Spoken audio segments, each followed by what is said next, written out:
सरकारी विभागों में नवनियुक्त 51,000 से अधिक कर्मियों को सौंपा नियुक्ति पत्र। रांची में आयोजित रोजगार मेले में रक्षा राज्य मंत्री संजय सेठ रहे मौजूद। घाटशिला विधानसभा उपचुनाव के लिए नाम वापसी का आज अंतिम दिन। 3 चरणों में होगी प्रत्याशियों के चुनावी खर्च की जांच। जनसंपर्क अभियान तेज। लोक आस्था का महापर्व छठ कल से। सुरक्षा के कड़े प्रबंध। 10,000 से अधिक अतिरिक्त पुलिस बलों की तैनाती। छठ घाटों की साफ सफाई का काम युद्ध स्तर पर जारी। और रांची में आज से 3 दिवसीय साउथ एशियन एथलेटिक्स चैंपियनशिप की होगी शुरुआत। मुख्यमंत्री हेमंत सोरेन करेंगे उद्घाटन। खेल मंत्री ने लिया तैयारियों का जायजा।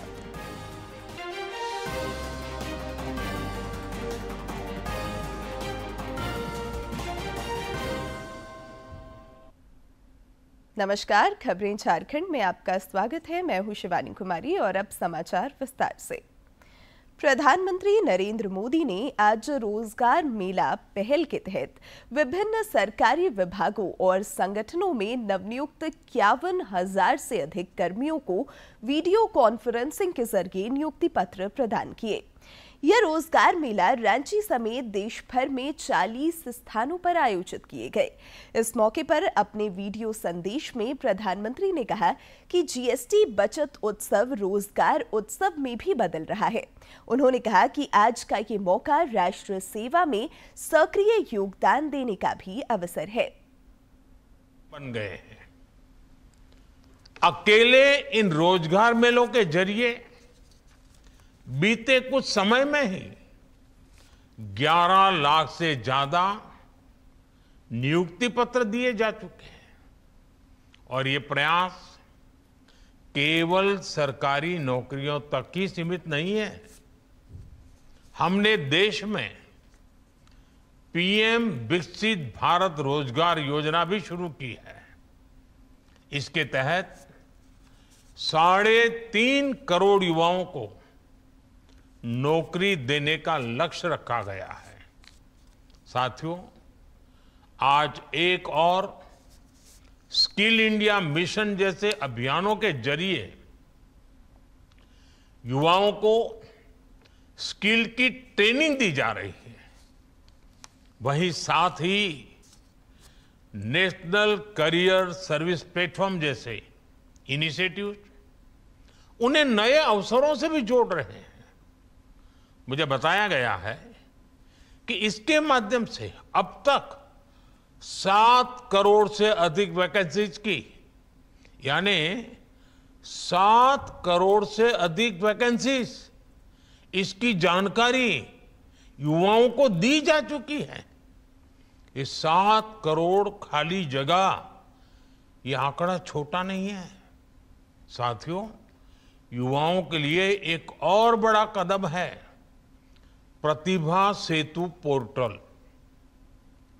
जो उम्मीदवार यूपीएससी की अंतिम सूची तक पहुंचे लेकिन सेलेक्ट नहीं हुए, उनकी मेहनत भी अब व्यर्थ नहीं जाएगी। इसलिए निजी और सार्वजनिक संस्थान इस पोर्टल से उन युवाओं को निमंत्रित कर सकते हैं, इंटरव्यू कर सकते हैं और अवसर भी दे रहे हैं।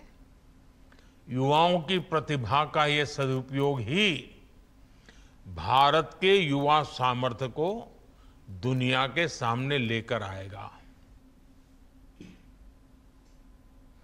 रांची समेत देश के 40 शहरों में इस रोजगार मेले का आयोजन हुआ। इस 17वें राष्ट्रीय रोजगार मेले के दौरान रांची में नवनियुक्त 187 कर्मियों को रक्षा राज्य मंत्री संजय सेठ ने नियुक्ति पत्र प्रदान किए।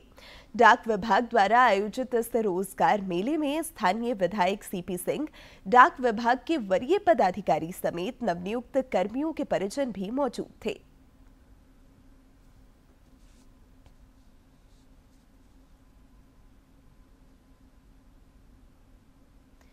बिहार विधानसभा चुनाव के पहले चरण के लिए चुनाव प्रचार तेज हो गया है। भाजपा के वरिष्ठ नेता और प्रधानमंत्री नरेंद्र मोदी आज समस्तीपुर जिले के दूधपुरा हवाई अड्डा मैदान से बिहार विधानसभा चुनाव 2025 के लिए अपने चुनाव प्रचार अभियान की शुरुआत करेंगे। बिहार विधानसभा चुनाव के कार्यक्रम घोषित होने के बाद श्री मोदी की यह पहली जनसभा होगी। जनता पार्टी के शीर्ष प्रचारक और प्रधानमंत्री नरेंद्र मोदी आज बिहार में चुनावी शंखनाद करेंगे। प्रधानमंत्री नरेंद्र मोदी समस्तीपुर में जनसभा को संबोधित भी करेंगे और इस दौरान पीएम मोदी बिहार की जनता से एनडीए के उम्मीदवारों के लिए समर्थन की मांग करेंगे। पीएम मोदी की सभा के दौरान एनडीए के सभी नेता मंच पर मौजूद रहेंगे और इसके बाद बेगूसराय जाएंगे, जहां 2 बजे वे जनसभा करेंगे। अपने संबोधन के दौरान वे विपक्ष को कड़ा संदेश भी दे सकते हैं। और इससे पहले प्रधानमंत्री नरेंद्र मोदी ने कल मेरा बूथ सबसे मजबूत कार्यक्रम के जरिए बिहार के युवा कार्यकर्ताओं से ऑनलाइन संवाद किया। अपने संबोधन में पीएम मोदी ने कहा कि ये चुनाव बिहार के इतिहास में नया अध्याय लिखेगा और इसमें युवाओं की भूमिका सबसे अहम होगी। पीएम मोदी ने विपक्षी गठबंधन पर तीखा हमला करते हुए कहा कि जो लोग अपने आप को गठबंधन कहते हैं, बिहार की जनता उन्हें लठबंधन कहती है।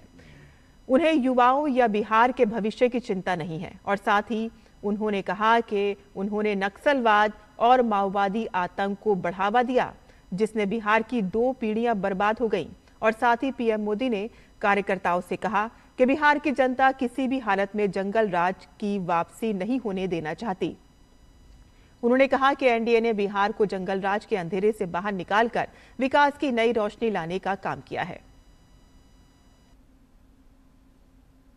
घाटशिला विधानसभा उपचुनाव के लिए नाम वापसी का आज अंतिम दिन है। प्रत्याशी दोपहर बाद 3 बजे तक अपने नाम वापस ले सकेंगे। इसके बाद चुनाव आयोग प्रत्याशियों की अंतिम सूची जारी करेगा। आयोग चुनावी खर्च की भी निगरानी कर रहा है। जिला निर्वाचन पदाधिकारी ने बताया कि प्रत्याशियों के चुनावी खर्च की जांच 3 चरणों में 30 अक्टूबर, 4 नवंबर और 8 नवंबर को की जाएगी। घाटशिला उपचुनाव के लिए 11 नवंबर को वोट डाले जाएंगे, जबकि 14 नवंबर को मतों की गिनती होगी। रक्षा मंत्री राजनाथ सिंह से केंद्रीय रक्षा राज्य मंत्री संजय सेठ ने दिल्ली में कल मुलाकात की। इस दौरान उन्होंने दीपावली की बधाई और शुभकामनाएं दी। मौके पर श्री सेठ ने रक्षा मंत्री के साथ समसामयिक विषयों पर चर्चा की। इस मुलाकात को लेकर रक्षा राज्य मंत्री ने बताया कि रक्षा मंत्री ने उन्हें कई विषयों पर अपना मार्गदर्शन दिया। हजारीबाग पुलिस ने पेलावल ओपी क्षेत्र के छड़वा डैम के पास छापेमारी कर 4 अफीम तस्करों को गिरफ्तार किया है। गिरफ्तार तस्करों के पास से 2 किलो 700 ग्राम अफीम बरामद की गई है। तस्करों के पास से 3 मोटरसाइकिल, 1 6 चक्का वाहन और 4 मोबाइल भी बरामद किए गए हैं। एएसपी अमित कुमार ने बताया कि मादक पदार्थ की यह खेप पंजाब भेजी जा रही थी।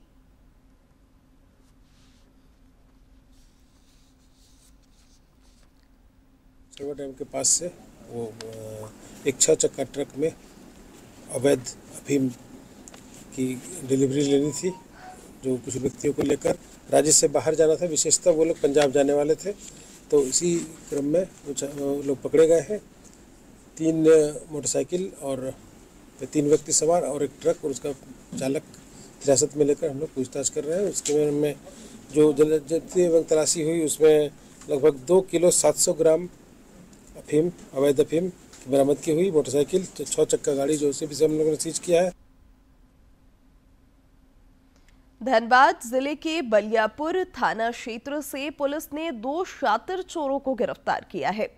नगर पुलिस अधीक्षक ऋत्विक श्रीवास्तव ने बताया कि गिरफ्तार अपराधियों के पास से लाखों के रुपए के जेवरात, mobile, laptop, electric drill machine सहित कई चोरी की वस्तुएं बरामद की गई हैं। उन्होंने बताया कि दोनों अपराधी पेशेवर चोर हैं और उनके खिलाफ झरिया, जोरा पोखर, तिसरा और बलियापुर थानों में कई आपराधिक मामले दर्ज है। और तलाश का नतीजा बढ़िया निकला। फाइनली बादल में तो पकड़ा गया है और इसके पकड़े जाने के साथ साथ तकरीबन 6 कांडों का उद्भेदन हुआ है। ये इसमें विभिन्न थाना क्षेत्र जैसे झरिया, जोड़ा पोखर बलियापुर इत्यादि अन्य जगहों पर गृह भेदन जैसे जघन्य अपराधों को अंजाम दिया है एवं इसके यहाँ से हमें काफ़ी चीज़ें सफलता मिली है, जिसमें सोने की अंगूठी, सोने के गहने, लैपटॉप, ये सब काटने वाटने का टूल वगैरह, ये ड्रिल करने का मशीन, लैपटॉप इत्यादि बरामद हुए हैं। लोक आस्था का 4 दिवसीय महापर्व छठ कल से शुरू हो रहा है। छठ के दौरान सुरक्षा व्यवस्था को लेकर राज्य में कड़े इंतजाम किए गए हैं। राज्य के विभिन्न जिलों में 10,000 से अधिक अतिरिक्त पुलिस बल तैनात किए गए हैं। पुलिस मुख्यालय ने सभी जिलों के पुलिस अधीक्षकों को महापर्व के दौरान अलर्ट रहने का निर्देश दिया है। लोक आस्था के महापर्व छठ को लेकर बोकारो में छठ घाटों की सफाई युद्ध स्तर पर जारी है। जिले के उपायुक्त और पुलिस अधीक्षक ने विभिन्न छठ घाटों का निरीक्षण कर सुरक्षा और साफ सफाई को लेकर आवश्यक निर्देश दिए। आस्था के महापर्व छठ को लेकर बोकारो में छठ घाटों की साफ सफाई का काम युद्ध स्तर पर जारी है। उपायुक्त अजयनाथ झा और पुलिस अधीक्षक हरविंदर सिंह ने चास अनुमंडल क्षेत्र के बीएसटी और चास नगर निगम क्षेत्र के विभिन्न छठ घाटों का निरीक्षण किया। इस दौरान उपायुक्त ने कई निर्देश दिए। सभी छठ घाट की तैयारी लगभग 25-26 तक चलती रहेगी और जो छठ पूजा की समितियां हैं वो सब समिति बहुत समर्पित समिति है। उन सब समितियों का जो कामकाज है उसको भी देख रहे हैं। प्रशासन का जहां जहां सहयोग हो सकता है वो सहयोग हम लोग करने की पूरी कोशिश कर रहे हैं। इस दौरान पुलिस अधीक्षक ने कहा कि छठ को लेकर आवश्यकता अनुसार मिनी कंट्रोल रूम भी स्थापित किए जाएंगे। उन्होंने कहा कि छठ घाटों के नजदीक सीसीटीवी कैमरे के साथ पुलिस बलों की तैनाती की जाएगी। जो है स्ट्रेटेजिक लोकेशन जो ज़्यादा इम्पोर्टेंट है वहाँ पर रहेंगी। उसके अलावा हम कोशिश कर रहे हैं कि जो इन्फ्लेटेबल ट्यूब्स हैं, टायर ट्यूब्स हैं, वो कम से कम ज़्यादा से ज़्यादा जगह पे उपस्थित हों ताकि उनको कम से come first line of response के तौर पर उसको यूज़ किया जाए। मौके पर सभी विभागों को मिलकर सुरक्षित, स्वच्छ और श्रद्धापूर्ण छठ पर्व संपन्न कराने को लेकर निर्देश दिए गए। इस दौरान अनुमंडल पदाधिकारी और सिटी डीएसपी समेत अन्य अधिकारी मौजूद थे। बोकारो से ब्यूरो की रिपोर्ट। बाबा नगरी देवघर में भी छठ घाटों पर तैयारियों को अंतिम रूप दिया जा रहा है। छठ घाट समिति, स्वयंसेवी संगठन और स्थानीय लोग मिलजुल कर इस काम में जुटे हैं। शुद्धता, पवित्रता और लोक आस्था का महापर्व छठ की छटा हर जगह देखने को मिल रही है। देवघर में छठ घाटों की साफ सफाई में छठ घाट समिति और स्थानीय लोग लगे हुए हैं। नंदन पहाड़ लेक में भी छठ का आयोजन होता है। इसकी साफ सफाई में छठ घाट समिति के सदस्य लगे हुए हैं। देवघर के लोग यहाँ आते हैं इस खूबसूरती को देखने के लिए, और देखने के बाद बोलते हैं कि हाँ, ये चिंतु तालाब छठ जो है ना, ये वास्तविक में यहाँ जो है ना बहुत ही सुंदर मनोरम बनता है और लोग देख करके काफी खुश होते हैं। और हम लोग प्रयास करते हैं, समिति के लोग, हमारे वार्ड पार्षद सभी प्रयास करते हैं कि ये जितना और अच्छा से अच्छा बेहतर हो सके। नंदन पहाड़ लेक इलाके में छठ घाटों की सफाई नगर निगम द्वारा नहीं कराई जाने पर छठ घाट समिति के सदस्यों में थोड़ी नाराजगी भी है। हालांकि छठ महापर्व को लेकर साफ सफाई को स्थानीय लोग मिलकर करने में जुटे हुए हैं। उन्होंने आह्वान किया है अपने जितने भी स्विमिंग स्टार ग्रुप के मेंबर हैं यहाँ पर जो स्विमिंग सीखते हैं, उनसे आह्वान किया कि आइए हम लोग ही मिलकर के इस तालाब को सफाई करें, क्योंकि ये शुद्धता, पवित्रता का महापर्व इसको कहा जाता है और कहीं न कहीं इसमें सभी का एक भावना रहता है कि इसको स्वच्छ तरीके से मनाया जाए। नंदन पहाड़ देवघर का एक पर्यटक स्थल भी है और यहाँ इस लेक में काफी संख्या में लोग भी आते हैं। ऐसे में छठ के दौरान यहाँ मेले जैसा नजारा नजर आता है। देवघर से मनीष दुबे की रिपोर्ट। छठ महापर्व को देखते हुए हर साल की तरह इस बार भी रेलवे स्टेशनों पर यात्रियों की भारी भीड़ देखने को मिल रही है। ऐसे में भारतीय रेलवे ने यात्रियों की सुविधा के लिए बड़ा कदम उठाया है। आने वाले 5 दिनों में रेलवे 1500 स्पेशल ट्रेनें चलाने जा रही है ताकि हर यात्री सुरक्षित और आराम से अपने घर पहुंच सके। त्योहारों के इस मौसम में भारतीय रेलवे देश भर में यात्रियों की सुविधा सुनिश्चित करने के लिए लगातार प्रयासरत है। छठ पर्व से पहले लोगों की यात्रा में हो रही वृद्धि को देखते हुए रेलवे ने अतिरिक्त ट्रेनें चलाई हैं ताकि यात्री सुरक्षित और सुगम तरीके से अपने गंतव्य तक पहुंच सकें। इसके लिए रेलवे ने स्टेशनों पर विशेष इंतजाम किए हैं। छठ पर्व से पहले यात्रियों की भीड़ को देखते हुए रेलवे अतिरिक्त प्रयास कर रहा है ताकि प्रत्येक यात्री सुरक्षित तरीके से अपने गंतव्य तक पहुंच सके। यात्री सुविधा के लिए एक विशेष होल्डिंग एरिया और कई टिकट काउंटर स्थापित किए गए हैं। नियमित रेल सेवाओं के अलावा हर दिन औसतन 300 विशेष ट्रेनें यात्रियों की सेवा में लगाई गई हैं। 1 अक्टूबर से 30 नवंबर 2025 तक कुल 61 दिनों की अवधि में देश भर में 12,000 से अधिक विशेष ट्रेनें चलाई जा रही हैं। छठ पूजा पर यात्रियों की भीड़ को देखते हुए मध्य रेलवे ने 25 अक्टूबर को विशेष ट्रेनों का संचालन करने की घोषणा की है। इन ट्रेनों का उद्देश्य त्योहारों के दौरान यात्रियों की सुविधा सुनिश्चित करना है। मध्य रेलवे की ओर से जारी सूचना के अनुसार मुंबई, पुणे, सोलापुर और नागपुर डिवीजन से कुल 13 विशेष ट्रेनें चलाई जाएंगी, जिनमें मुंबई डिवीजन से 4, पुणे डिवीजन से 6, सोलापुर डिवीजन से 2 और नागपुर डिवीजन से 1 विशेष ट्रेन चलाई जाएगी। इन ट्रेनों में वातानुकूलित कोच, स्लीपर और जनरल श्रेणी की पर्याप्त व्यवस्था की गई है। यहाँ का पुलिस का व्यवस्था जो है बहुत अच्छा है, जनता से अच्छा से बात भी करते हैं, जनता को अच्छा से पेश होते हैं। मेरे को पुलिस का व्यवस्था यहाँ पे बहुत अच्छा लगा। पहले तो हम लोग यहाँ से आते थे सर, अभी तो ये भी सुविधा अच्छी है, पंखा उंगा लगा है, पब्लिक को भी थोड़ा राहत मिल रही है। कोई दिक्कत सर नहीं, अभी तो व्यवस्था ठीक ही है, पहले से जैसे व्यवस्था है, कोई नहीं पहले धूप सर्द में रहना पड़ता, अभी इतना कोई व्यवस्था जगह व्यवस्था है, कोई दिक्कत नहीं। सभी ट्रेनों की टिकटों को कंप्यूटरीकृत आरक्षण केंद्रों और IRCTC की वेबसाइट से खरीदा जा सकता है। अनारक्षित डिब्बों की बुकिंग UTS प्रणाली के माध्यम से की जा सकती है। त्योहारी सीजन में रेलवे की इस तैयारी और रेल कर्मियों की तत्परता से छठ पर्व के लिए अपने अपने गंतव्य की ओर जाने वाले यात्रियों का ये सफर पहले से ज्यादा सुगम और सुरक्षित बन गया है। ब्यूरो इनपुट के साथ मुंबई से योगेश शीतल की रिपोर्ट। पलामू के हुसैनाबाद स्थित एक निजी अस्पताल में ऑपरेशन के बाद रांची में इलाज के दौरान एक महिला की मौत के बाद गुस्साए लोगों ने सड़क जाम कर दिया। लोगों ने मुआवजे की मांग को लेकर कई घंटों तक आवागमन बाधित रखा। सूचना मिलने पर हुसैनाबाद थाना पुलिस मौके पर पहुंचकर लोगों को शांत कराया और आश्वासन मिलने के बाद लोगों ने जाम हटाया। दरअसल हुसैनाबाद के एक निजी अस्पताल में ऑपरेशन के दौरान एक महिला का आंत काट दिया गया था, जिसके बाद उसकी स्थिति गंभीर हो गई और महिला को रांची रेफर कर दिया गया, जहां उसकी मौत हो गई।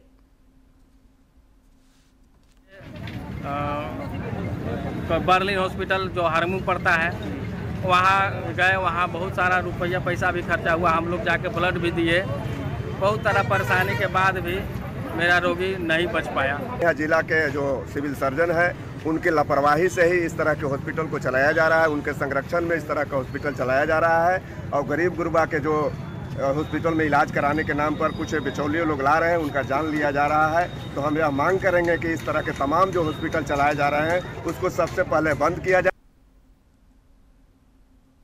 प्रधानमंत्री नरेंद्र मोदी आगामी 26 अक्टूबर को आकाशवाणी पर मन की बात कार्यक्रम में देश विदेश के लोगों के साथ अपने विचार साझा करेंगे। कार्यक्रम के लिए आम लोग भी सुझाव भेज सकते हैं।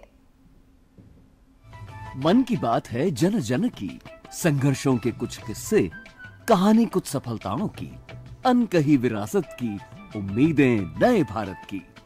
महीने के आखिरी रविवार का रहता है इंतजार तक, मलयाचल के आंचल से विंध्याचल के आंगन तक, ब्रह्मपुत्र के घाट से हिमालय के विस्तार तक होती है मन की बात प्रधानमंत्री के साथ।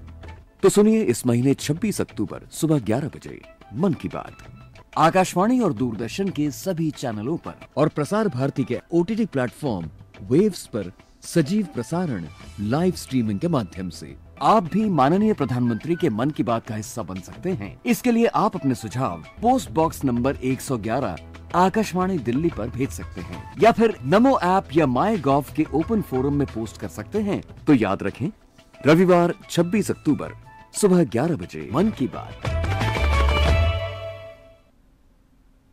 साउथ एशियन एथलेटिक्स चैंपियनशिप आज से रांची में शुरू हो रही है।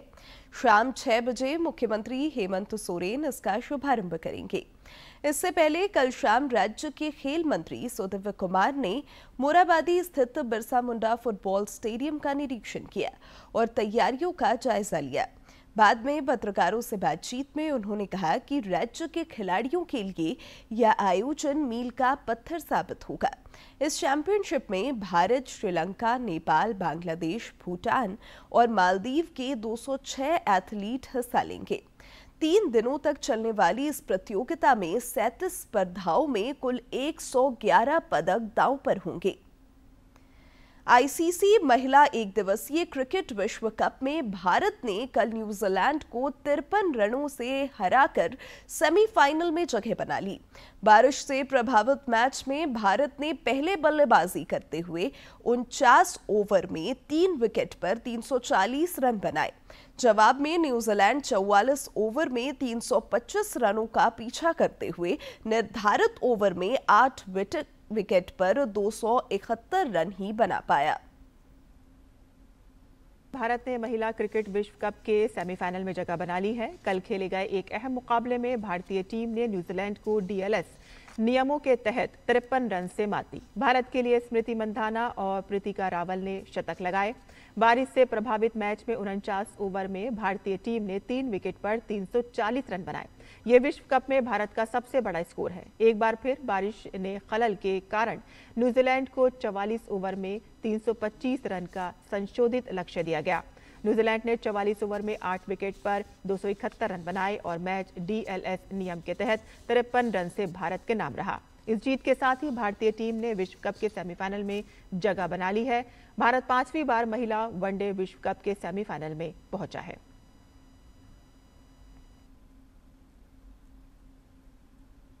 और अब बात मौसम की। राज्य भर में मौसम का उतार चढ़ाव जारी है। राजधानी रांची समेत राज्य के कई हिस्सों में कल से मौसम में बदलाव की संभावना है। मौसम विज्ञान केंद्र के अनुसार बंगाल की खाड़ी में निम्न दबाव का क्षेत्र बनने के कारण कल से 29 अक्टूबर तक राज्य के दक्षिणी, मध्य और उत्तर पश्चिम इलाके में कई स्थानों पर गरज के साथ बारिश की संभावना है। मौसम वैज्ञानिक अभिषेक आनंद ने बताया कि अगले 5 दिनों के दौरान तापमान में 2 से 3 डिग्री सेल्सियस तक की गिरावट आ सकती है।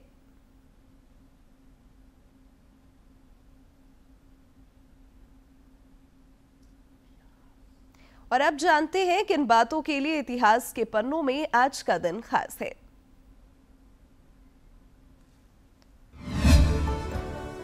चौबीस अक्टूबर साल 1948 से हर साल संयुक्त राष्ट्र दिवस मनाने की शुरुआत हुई। साल 1945 में सभी के लिए शांति, विकास और मानव अधिकारों का संरक्षण करने के लिए संयुक्त राष्ट्र की स्थापना की गई। संयुक्त राष्ट्र दिवस साल 1945 में संयुक्त राष्ट्र चार्टर के लागू होने की वर्षगांठ का प्रतीक है।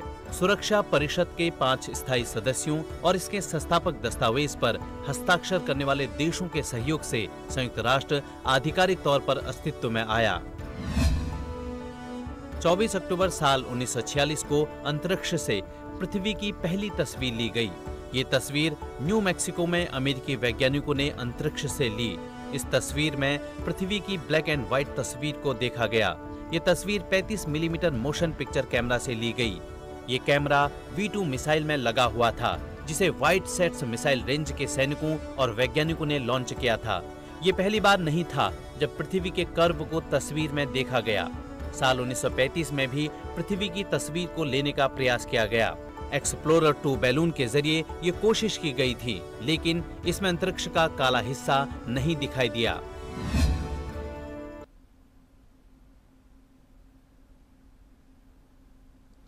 सकारात्मक ऊर्जा के लिए घर के आंगन में लगाए तुलसी का पौधा। देखिए ये खास रिपोर्ट। भारतीय संस्कृति में आयुर्वेदिक ग्रंथों और उनमें वर्णित वृक्षों व पौधों की पर्यावरण परक एवं स्वास्थ्यगत विशेषताओं से भला कौन अपरिचित होगा। इन्हीं विशेषताओं को बतलाने में अपने आप में समर्थ है तुलसी। जहां एक ओर तुलसी का धार्मिक महत्व है, तो वहीं दूसरी ओर विज्ञान के दृष्टिकोण से तुलसी एक औषधि है।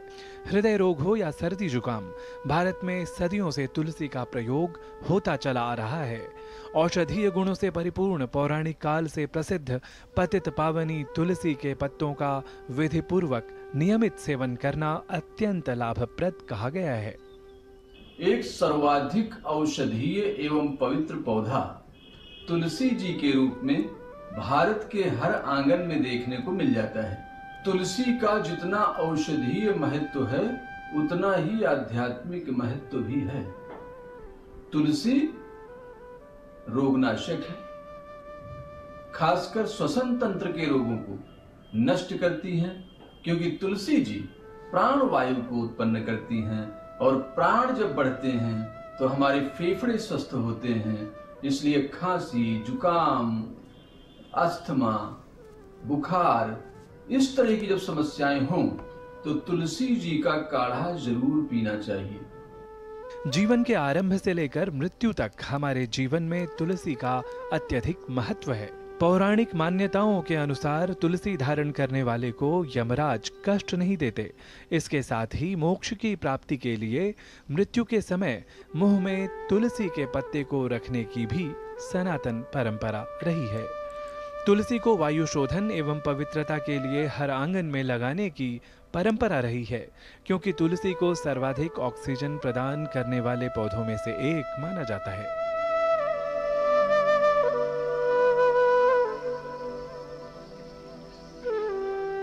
समग्रता से कहें तो तुलसी का पर्यावरण से घनिष्ठ संबंध है।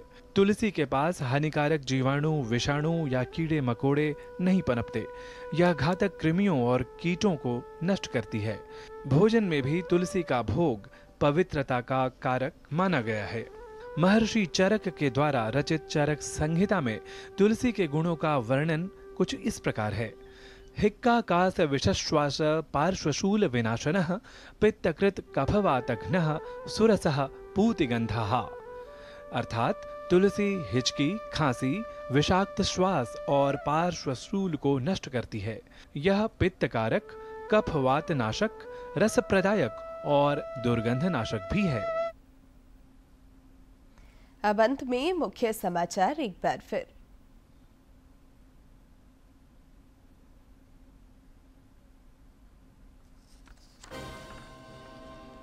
प्रधानमंत्री ने विभिन्न सरकारी विभागों में नवनियुक्त 51,000 से अधिक कर्मियों को सौंपा नियुक्ति पत्र। रांची में आयोजित रोजगार मेले में रक्षा राज्य मंत्री संजय सेठ रहे मौजूद।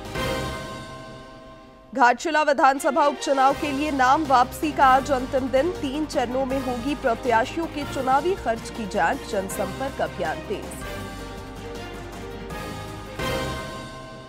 लोक आस्था का महापर्व छठ कल से। सुरक्षा के कड़े प्रबंध। 10,000 से अधिक अतिरिक्त पुलिस बलों की तैनाती। छठ घाटों की साफ सफाई का काम युद्ध स्तर पर जारी। और रांची में आज से 3 दिवसीय साउथ एशियन एथलेटिक्स चैंपियनशिप की होगी शुरुआत। मुख्यमंत्री हेमंत सोरेन करेंगे उद्घाटन। खेल मंत्री ने लिया तैयारियों का जायजा।